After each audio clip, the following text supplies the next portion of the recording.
सबसे पहले इस टाइटल को देखते हैं, क्रिमिनलाइजिंग वर्ड्स, यानी कि शब्दों को अपराध के दायरे में लाना। किसी व्यक्ति ने कुछ शब्द कहे हैं और वे शब्द जो हैं हो सकता है कि अन्य लोगों से मेल न खाते हों, तो सिर्फ इस बात के लिए उसे क्रिमिनल बना देना, अपराधी बना देना, शब्दों का एक तरह से अपराधीकरण, criminalising words.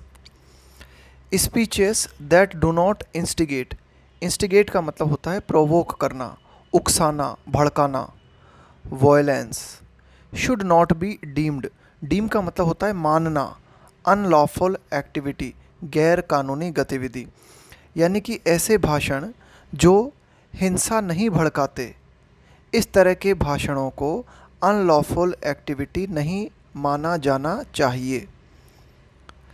The grant of sanction, grant प्रदान करना, सैंक्शन मंजूरी। टू प्रोजिक्यूट, प्रोजिक्यूट का मतलब होता है अभियोग चलाना। Writer activist Arundhati Roy and academician Sheikh Showkat Hussain. तो देखो मंजूरी दे दी गई है किस बात के लिए? अभियोग चलाने के लिए। किस पर? अरुंधति रॉय और शेख शौकत हुसैन पर। किस बात के लिए? फॉर अलीज्ड, कि कथित तौर पर अनलॉफुल एक्टिविटी के लिए। किस केस में? In a case dating back to 2010, और ये केस जो है कितना पुराना है? 2010 का ये केस है। तो ये जो मंजूरी दी गई है ना, ये जो सैंक्शन दिया गया है, इज़ अनवारंटेड। ये मंजूरी जो है ये क्या है? अनवारंटेड है। अनवारंटेड का मतलब होता है अनुचित, अनवारंटेड का मतलब होता है अनुपयुक्त। Delhi lieutenant governor VK Saxena. अब देखो यहाँ से लेकर और यहाँ तक ये क्या है? कोमा टू कोमा एडिशनल जानकारी है। पहले हम वाक्य को पढ़ लेते हैं, फिर एडिशनल जानकारी को पढ़ेंगे। कि दिल्ली के जो गवर्नर हैं वीके सक्सेना, अब इसको भी देख लेते हैं कोमा टू कोमा क्या लिखा हुआ है। हु हैड अकॉर्डेड, अकॉर्ड का मतलब है प्रदान करना, सैंक्शन मंजूरी, मंजूरी प्रदान करना, in October 2023 to prosecute the Booker prize winning writer. Booker prize winning writer कौन है? Arundhati Roy. And the former Kashmir university professor, और पूर्व कश्मीर यूनिवर्सिटी के प्रोफेसर कौन है? शेख शौकत हुसैन। रेस्पेक्टिवली का मतलब है क्रमशः। तो कुल मिला के इन दोनों पर अभियोग चलाने के लिए अक्टूबर 2023 में वीके सक्सेना ने जो है अपनी मंजूरी दे दी थी। फॉर, किस बात के लिए इन पे अभियोग चलाया गया था? अलीजेडली, कथित तौर पर, डिवाइसिव स्पीचेस। डिवाइसिव स्पीचेस का मतलब है विभाजनकारी भाषण, यानी कि ऐसा भाषण जो लोगों को बांटता है। तो डिवाइसिव स्पीचेस के लिए इन दोनों व्यक्तियों पर अभियोग चलाने की मंजूरी दिल्ली गवर्नर ने 2023 में दी थी, अक्टूबर 2023 में। तो ये इनके ऊपर आरोप थे, क्या? डिवाइसिव स्पीचेस एंड इम्प्यूटेशंस, इल्ज़ाम अगेंस्ट नेशनल यूनिटी। और क्या इल्ज़ाम था इन दोनों के ऊपर? कि जो राष्ट्र की एकता है उसको इन्होंने जो है तोड़ने की कोशिश की है ना, इस तरह के भी इल्ज़ाम इनके ऊपर थे। Has now given his node, अब ये जो वीके सक्सेना है, has now given his node, node का मतलब होता है सहमति, मंजूरी। तो उन्होंने अपनी मंजूरी दे दी है, सहमति दे दी है, किस चीज़ के लिए? फॉर इन्वॉकिंग, इन्वॉक का मतलब होता है यूज़ करना, प्रयोग करना, section 13 of the unlawful activities prevention act, UAPA, इसे शॉर्ट में हम बोलते हैं यूएपीए, कि जो गैर कानूनी गतिविधियां हैं उनके निरोध के लिए, उनको रोकने के लिए ये कानून बनाया गया है। तो इस कानून का जो सेक्शन 13 है उसका प्रयोग करने की अनुमति वीके सक्सेना ने दे दी है। For the same set of speeches, उन्हीं स्पीचेस के लिए, यानी कि उन्हीं भाषण के लिए, ये जो 2010 की जो भाषण थे उन्हीं भाषणों के लिए अब सेक्शन 13 का प्रयोग करने की अनुमति दे दी गई है। द अर्लियर सैंक्शन ऑर्डर, कि पूर्व में जो सैंक्शन ऑर्डर दिया गया था, वाज इन हिज कैपेसिटी, वह मिस्टर सक्सेना की कैपेसिटी के अंतर्गत था। क्यों? ऐसा इसलिए एज द अप्रोप्रिएट अथॉरिटी, की उचित अथॉरिटी, ऑन बिहाफ ऑफ का मतलब होता है की तरफ से, की ओर से, Delhi government under section 196 of the code of criminal procedure. तो कुल मिला के कोड ऑफ क्रिमिनल प्रोसीजर का जो सेक्शन 196 है उसके तहत राइट अधिकारी कौन थे? वीके सक्सेना थे, जिन्होंने ये सैंक्शन ऑर्डर दिया था। द रिसेंट वन, और अभी हाल ही में ये जो सैंक्शन ऑर्डर दिया गया है, इज़ प्रिजुमेबली का मतलब है संभवतया, on behalf of the central government. ये जो वर्तमान ऑर्डर है ये केंद्र सरकार की तरफ से है, ये केंद्र सरकार की ओर से है।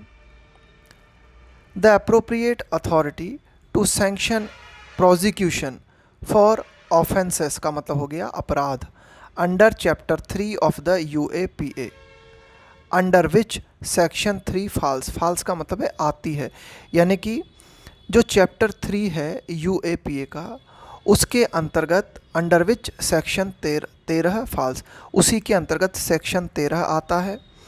और यूएपीए को एक तरह से सैंक्शन करना, ठीक है, ये केंद्र सरकार ही जो है इस यूएपीए को लगा सकती है। तो केंद्र सरकार की तरफ से उचित अधिकारी कौन है? गवर्नर है। तो इस बार ऐसा लगता है संभवतया कि केंद्र सरकार की ओर से ये सैंक्शन ऑर्डर पास किया गया है, क्योंकि जो अप्रोप्रिएट अथॉरिटी है वो केंद्र सरकार ही है इसके प्रोसिक्यूशन के लिए, अभियोग चलाने के लिए यूएपीए के तहत।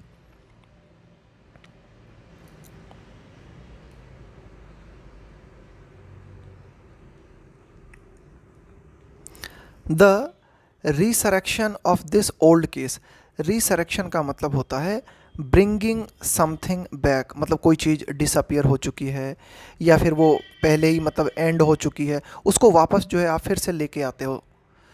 तो the resurrection of this old case is an unfortunate instance का मतलब हो गया उदाहरण, एक तरह की घटना, of ill motivated. Ill motivated का मतलब हो गया कि आपका जो इंटेंशन है वो गलत है। तो कुल मिला के बैड रीजंस या बैड इंटेंशंस के चलते आप कुछ करते हो तो उसको हम कहेंगे इल मोटिवेटेड। प्रोसिक्यूशन का मतलब हो गया अभियोग। तो कुल मिला के इस ओल्ड केस को फिर से उठाना, ये क्या है? एक दुर्भाग्यपूर्ण घटना है। और इसमें हमें ये दिखाई देता है क्या, ये जो है एक तौर से इल मोटिवेटेड प्रोसिक्यूशन जो है नज़र आता है। तो इल मोटिवेटेड का मतलब हुआ बैड इंटेंशंस से, गलत इरादों से जो किया जाए।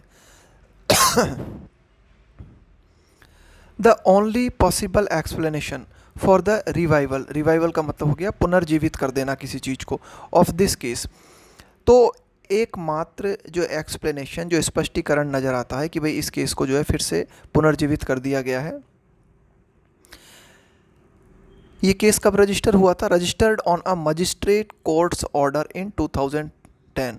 ये केस जो है 2010 में एक मजिस्ट्रेट कोर्ट के ऑर्डर के आधार पे जो है दर्ज किया गया था। अब इस केस को पुनः से रिवाइव कर देना, इसका जो रिवाइवल हुआ है उसका एक्सप्लेनेशन हम क्या दे सकते हैं? उसका स्पष्टीकरण जो है वो ये नज़र आता है, is that the present regime, की जो वर्तमान सरकार है, has found it expedient. Expedient का मतलब हुआ सुविधाजनक, कि वर्तमान सरकार जो है उसे ये लगा, उसने इस चीज़ को पा लिया कि भाई ये सुविधाजनक है। क्या? Only now to do so, कि भाई प्रोसिक्यूशन करना अब जो है ज़्यादा सुविधाजनक है। Only now to do so, to do so का मतलब है ऐसा करना। As part of its continuing crackdown, और वर्तमान जो सरकार है ये उसका पार्ट है, उसका हिस्सा है। कंटिन्यूइंग क्रैकडाउन का मतलब है लगातार कड़ी कार्यवाही करना। किन के ऊपर? On dissenters. डिसेंटर का मतलब हुआ कोई ऐसा व्यक्ति जिसके विचार आपसे अलग हैं, कोई व्यक्ति जो आपके साथ एग्री नहीं करता, उसको कहा गया dissenter. And outspoken, outspoken का मतलब होता है एक तरह से स्पष्ट वक्ता, यानी कि कोई भी व्यक्ति जो वो फील करता है उस बात को कहता है, चाहे अन्य व्यक्ति उससे नाराज़ हो जाए। क्रिटिक्स का मतलब हो गया आलोचक, यानी कि आलोचना करने वाला। तो कुल मिला के वर्तमान सरकार ने ऐसा इस समय करना उचित समझा, और वर्तमान सरकार का हम देखते हैं कि ये पार्ट है क्या, लगातार कार्यवाही करना। किन लोगों पर? जो सरकार से असहमति रखते हैं या फिर जो सरकार के स्पष्ट तरीके से आलोचक हैं।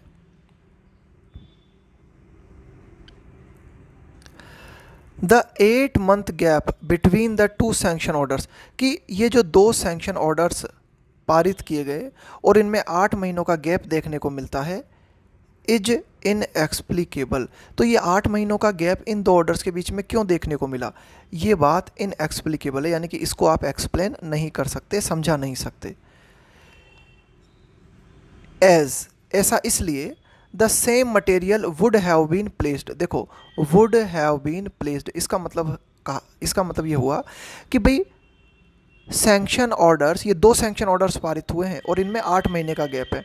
और यहाँ पे क्या बात कही जा रही है कि same material would have been placed before the sanctioning authority, कि जो भी सैंक्शनिंग अथॉरिटी है उसके सामने सेम मटेरियल जो है प्रस्तुत किया गया होगा, उसके बावजूद भी इन 2 सैंक्शन ऑर्डर्स में 8 महीनों का गैप क्यों है?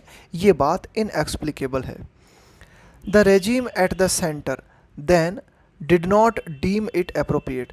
द रेजिम का मतलब है सरकार, कि उस समय केंद्र में जो सरकार थी, यानी कि 2010 की बात कर रहे हैं हम, तो उस समय जो सरकार थी उसने इस बात को नहीं माना, डीम इट अप्रोप्रिएट, उसने इस बात को उचित नहीं माना, to prosecute the speakers at the conference, कि भाई जो है अभियोग चलाया जाए, किन पर? स्पीकर्स पे।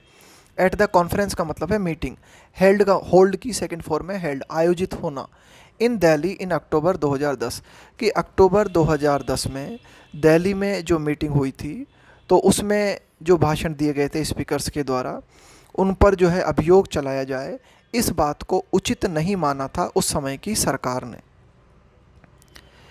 इवन दो, यद्यपि, हालांकि, the Bharatiya Janata Party then in the opposition, हालांकि उस समय भी भारतीय जनता पार्टी जो कि विपक्ष में थी, प्रेस्ड फॉर इट, उसने इस बात पे जोर दिया था कि भाई इन पर जो है प्रोसिक्यूशन चलाया जाए। तो भारतीय जनता पार्टी के ऐसा कहने के बावजूद भी the Delhi police did not consider, consider का मतलब है विचार करना, मानना, द स्पीचेस सेडिशियस, सेडिशियस का मतलब होता है राजद्रोह से संबंधित, है ना, सरकार के खिलाफ। तो उस समय भी जो दिल्ली पुलिस थी उसने इन स्पीचेस को राजद्रोह के नेचर की स्पीच नहीं माना। इट्स रिलक्टेंस, देखो रिलक्टेंस का मतलब है इच्छा न होना, तो जो दिल्ली पुलिस है वो अनिच्छुक थी किस बात के प्रति? ये केस रजिस्टर करने के प्रति। तो जो दिल्ली पुलिस है उसका जो रिलक्टेंस था वाज पॉसिबली बिकॉज, वो शायद ऐसा, वो इसलिए था, the centre did not want to jeopardise, jeopardise का मतलब होता है खतरे में डालना, efforts to find a solution to the Kashmir problems through designated interlocutors. Designated का मतलब है जिसे पर्टिकुलर काम के लिए नियुक्त कर दिया है आपने, नामित कर दिया है, और इंटरलोक्यूटर्स का मतलब होता है मध्यस्थ। तो कुल मिला के उस समय केंद्र सरकार जो है नहीं चाहती थी कि ये जो प्रयास हैं वे खतरे में पड़ जाएं। कौन से प्रयास? कि कश्मीर की जो समस्या है उसका समाधान निकालने के जो प्रयास हैं, कि भाई कुछ व्यक्ति जो है नियुक्त किए गए हैं, कुछ मध्यस्थ व्यक्ति जो हैं उनको नियुक्त किया गया है और उनके माध्यम से कश्मीर प्रॉब्लम का जो है हल ढूंढा जा रहा है। तो ये जो एफर्ट्स किए जा रहे थे, उन एफर्ट्स को खतरे में उस समय की केंद्र सरकार नहीं डालना चाहती थी।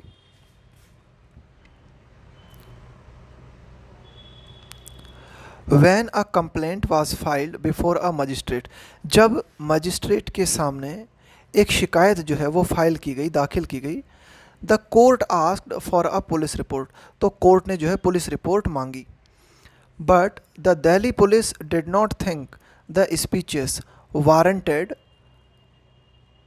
Did not think the speeches warranted, warranted का मतलब है उचित ठहराना किसी चीज़ को, है ना, प्रोसिक्यूशन फॉर सेडिशन, सेडिशन का मतलब मैंने बताया राजद्रोह। तो ठीक है कि जब कंप्लेन आई मजिस्ट्रेट के सामने तो मजिस्ट्रेट के द्वारा, कोर्ट के द्वारा पुलिस रिपोर्ट मांगी गई, लेकिन जो दिल्ली पुलिस थी उसने ऐसा नहीं सोचा कि ये जो स्पीचेस हैं वे इस बात को उचित ठहराती हैं कि राजद्रोह का मुकदमा या राजद्रोह का अभियोग चलाया जाए।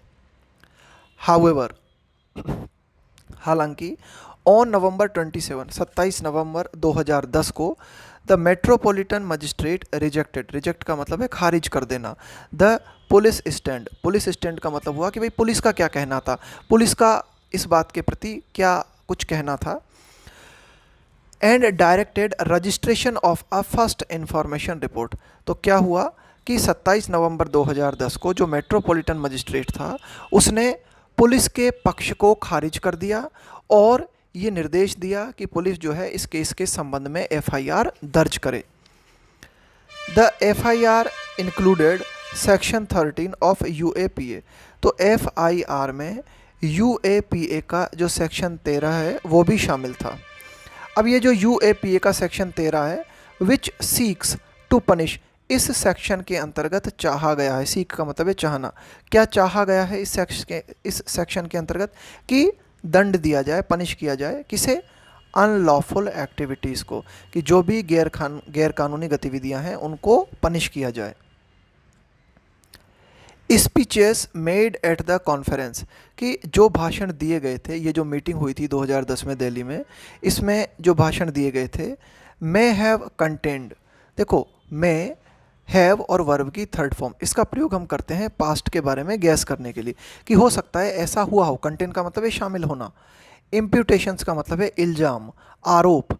About the status of Kashmir, कि कश्मीर के स्टेटस के बारे में कई इल्ज़ाम जो है हो सकता है इन स्पीचेस में लगाए गए हों, बट इट इज़ डाउटफुल, लेकिन ये बात शक के दायरे में है, इफ़ अ मेयर स्पीच, कि क्या ओनली एक भाषण, in the absence of a call to arms और इंस्टिगेशन ऑफ वायलेंस, कि एक सिर्फ एक भाषण जिसमें कि कॉल टू आर्म्स का मतलब हुआ लोगों से हथियार उठाने के लिए कहना, लोगों से ये कहना कि भाई हथियार उठा लो, है ना, इस तरह की बात कहना। इंस्टिगेशन का मतलब है प्रोवोक करना, भड़काना, उकसाना। इंस्टिगेशन ऑफ वायलेंस या फिर हिंसा को भड़काना, मतलब कोई ऐसा भाषण जिसमें इस चीज़ का अभाव है। किस चीज़ का अभाव है? कि न तो उसमें हिंसा को भड़काना नज़र आता है और न ही हथियार उठाने की जो है लोगों से अपील की जाती है। वुड अमाउंट टू, अमाउंट के साथ में आता है टू प्रेपोजिशन। अमाउंट टू का मतलब होता है इक्वल टू, बराबर होना, समकक्ष होना। तो यहाँ पे ये कहा गया है कि भाई ये बात डाउटफुल है कि इस तरह का एक सिंपल भाषण जिसमें असहमति नज़र आती है वो भाषण जो है बराबर होगा किस चीज़ के? अनलॉफुल एक्टिविटीज़ के, यानी कि उस भाषण को जो है अनलॉफुल एक्टिविटी मान लिया जाएगा अंडर यूएपीए। यूएपीए के तहत इस तरह के भाषण को अनलॉफुल एक्टिविटी मान लिया जाएगा। ये बात शक के दायरे में है। इन एनी केस, किसी भी हाल में, much has changed in the ground situation, कि ज़मीनी स्तर पर काफ़ी कुछ बदल गया है। Specially in the after math का मतलब होता है बाद में, ऑफ द एब्रोगेशन, एब्रोगेशन का मतलब होता है हटा देना, जैसे कोई धारा लगी हुई थी उस धारा को हटा देना।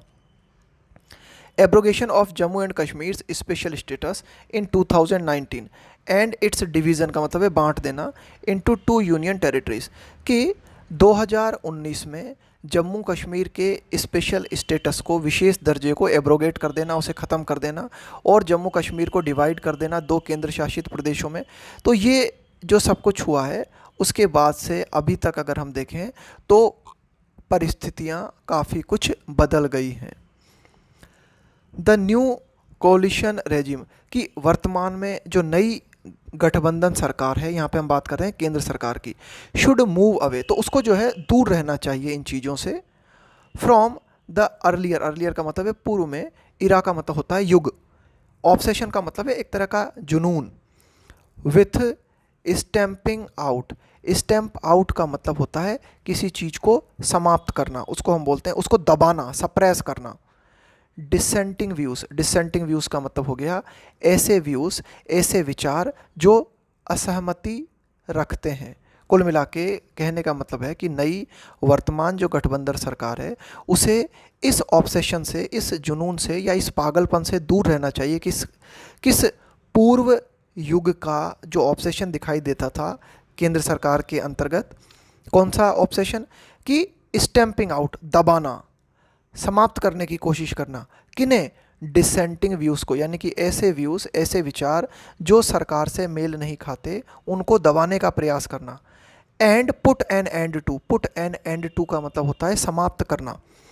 इट्स प्रोपेंसिटी, प्रोपेंसिटी का मतलब होता है टेंडेंसी, कि भाई आपकी क्या करने में रुचि है ना, तो उस प्रोपेंसिटी का मतलब है झुकाव, टेंडेंसी टू क्रिमिनलाइज स्पीचेस। तो ये जो टेंडेंसी नज़र आती है केंद्र सरकार में कि जो भाषण हैं उनको क्रिमिनलाइज करना, तो ये जो प्रोपेंसिटी नज़र आती है, ये जो टेंडेंसी नज़र आती है, इसको समाप्त करना चाहिए। ये जो पूर्व में जो ऑब्सेशन दिखाई देता था हमें कि भाई जो भी डिसेंटिंग व्यूज़ है आप उनको स्टैम्प आउट करने की कोशिश कर रहे हो, आप उन्हें दबाने की कोशिश कर रहे हो या समाप्त करने की कोशिश कर रहे हो, तो इनसे केंद्र सरकार को मूव अवे यानी कि दूर रहना चाहिए। तो ये था हमारा आज का एडिटोरियल।